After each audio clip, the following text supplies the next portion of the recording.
thank you all very much. And thanks for that amazing and warm introduction. I'm honored to be here with you guys. I think this is a very noble cause and a great venue for all of us to come together for the opportunity to build unity around ending these wars, and in particular, the one that we are spiraling towards closer and closer every day, which is a greater escalation in this war in Iran. We got some sort of good news last night. It seems like they're working towards a peace deal, and we've heard this before, so obviously, we're all skeptical at this point. We're not 100% sure it's going to work out, but I personally believe that President Trump can see that we are in a very bad way because the results don't lie. Straits of Hormuz was open before, now the Straits of Hormuz is shut down. The price of the pump is skyrocketing. There doesn't appear to be a military solution because if there was, President Trump would simply execute the military solution. But as he's seen with all the different options he's kind of ran through, the military solution isn't going to work. And so now we're in a really tough position. I can get into some of the details in terms of the negotiating. However, I really don't see a clear-cut way out of this. And so I think it's really important rooms like this continue to gain momentum so the president can hear, number one, we reject this war. And I think he understands that because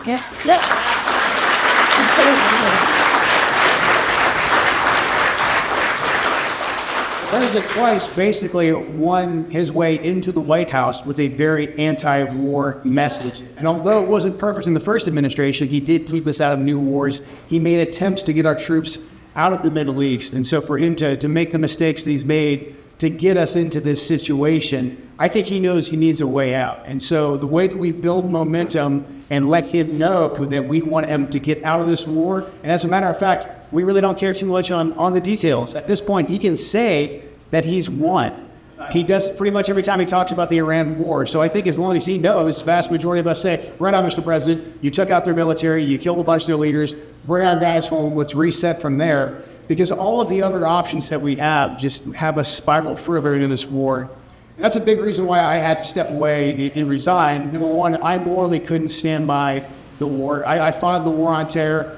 For most of my adult life, I did 11 combat tours. I truly believed in what we were doing at the very, very beginning. I wanted to defend my country. I believed that we had been attacked. I believed the line. Forgive me, I was 23 years old. I believed that there was weapons of mass destruction in Iraq and that we were going to go find some Al-Qaeda guys over there. It didn't take me very long to figure out, though, that we had been lied to. And I was deeply frustrated and angered at those in my government who knew better. But in particular, a lot of the combat veterans who had fought in our previous wars, who had fought in Vietnam, who were now part of the government in 2002, 2003, and they knew they were lying us into a war. Good men like Colin Powell, who knew better. Their legacy essentially was selling us and getting us into the Iraq war.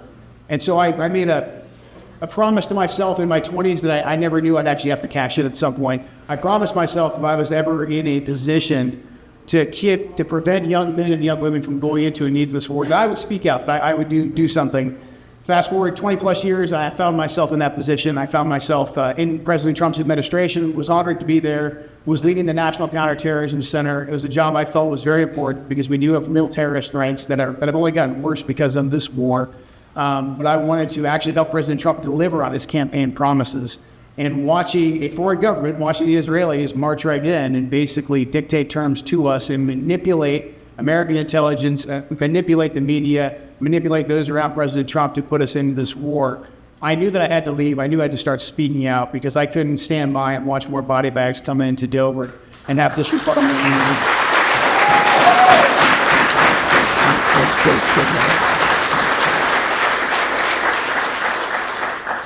And I think it was important to get the truth out there because I personally, had I not been there at the executive branch level, I would believe the influence that the Israeli lobby has. Again, forgive me for my ignorance. I read all the books and I had seen it a little bit when I was in Special Forces and when I was in the CIA as an operations officer, but I didn't truly see the level of influence they had until I was actually working at the executive branch.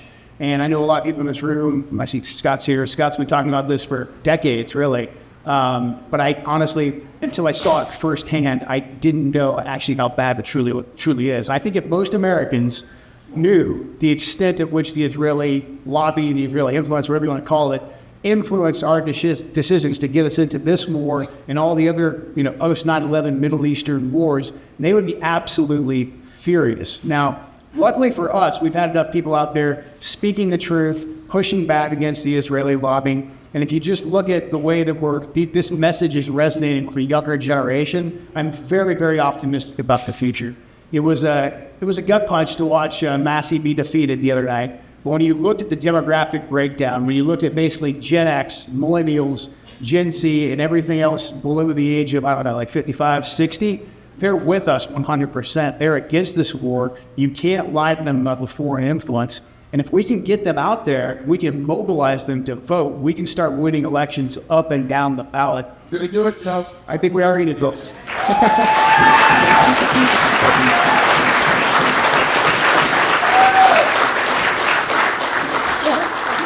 So one of the biggest things I think, and this is a very informed audience, so I'm going to speak kind of at a little bit more of a granular level.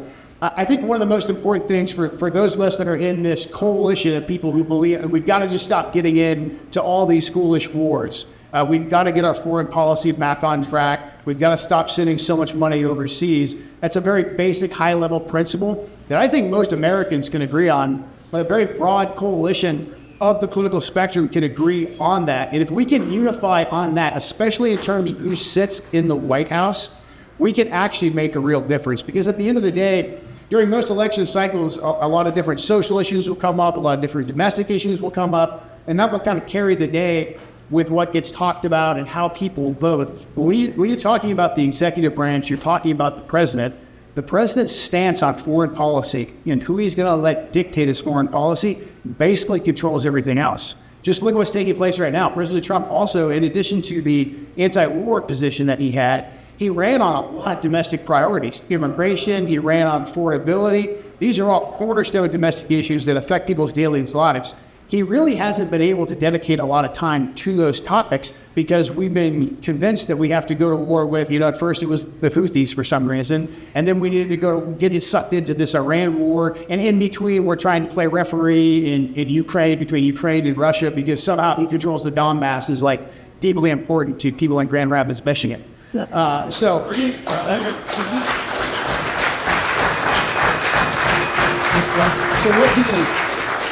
what the political establishment, I think, truly fears, on both sides of the aisle, the left and the right, they truly fear us having people who understand, number one, that we have to get our foreign policy in order. We've got to stop spending so much blood and treasure in these wars. But also, if we can inform the electorate enough to say, hey, we're going to disagree on social issues, when it comes time to vote top of the ticket, we need a strong commitment, and we need people with a proven track record who will stand up against the influence to push us into more foreign wars. Because until we get the foreign policy under control, there basically is no domestic policy. We can have all our disputes and people can vote in accordance with their cause of the day, whether it's healthcare or, some kind of culture war issue down the ballot, because really that's more controlled at the state level anyways. If we can build a broad anti-war coalition and make sure that we actually get our foreign policy under control, that we end the wars, we can get this country back on track. Washington, D.C. doesn't want people to know that. They want the bipartisan consensus, which is sending us off to war continuously. The Democrats have war hawks. The Republicans have war hawks. They fear us actually coming together. So I think what you guys are building here with this event, with the libertarian movement, with a lot of the different independent groups, I think we've got a potential to take over and influence both parties, especially if we can mobilize enough young people to vote, that we can finally put these policies into action. And I think we can't take the bait of letting other issues divide us. There's a wide variety of thoughts on everything else after foreign policy, and that's fine, because once we get our foreign policy under control and we stop spending so much time on war, we can actually sort out everything else in our country. And we're going to need a lot of different diversity of opinions to actually get that done effectively. So,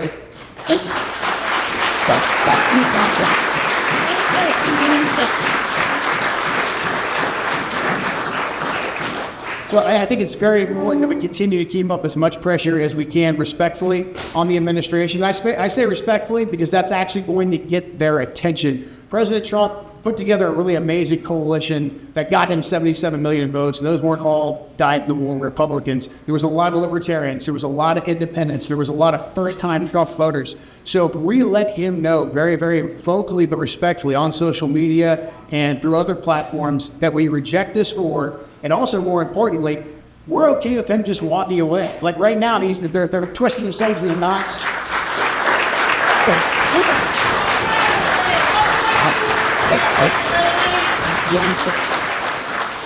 So they're doing everything they can. They're thrusting themselves in the knots, trying to come up with some kind of a deal. And I think the message has to be like, you don't need a deal just to leave. We can literally just walk away.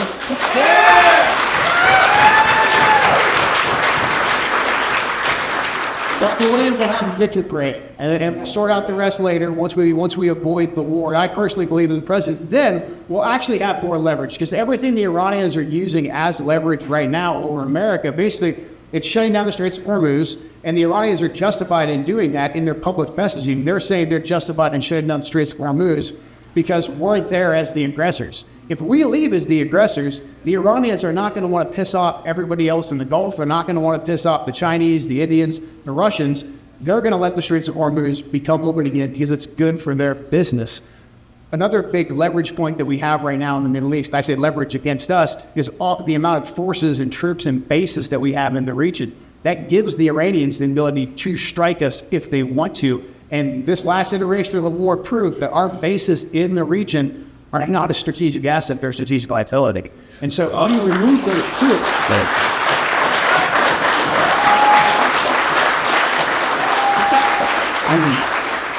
it was great to be fired up. I was waiting to talk about that.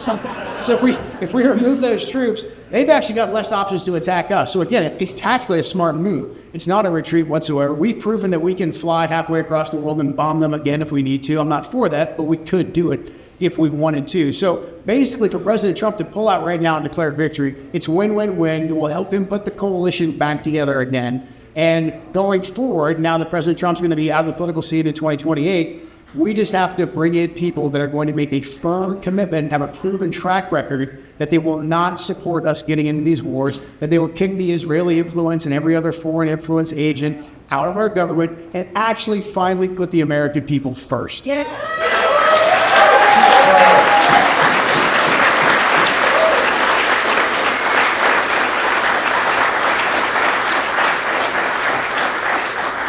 I'll just leave you with a thought on Memorial Day weekend. Tomorrow's Memorial Day, and Memorial Day is obviously the day where we honor all of our fallen, those who gave their last full measure for our nation. And I have said for a very, very long time that the best way for us to honor our fallen is to make sure that we do not send any more young men, young women off to die in foreign countries.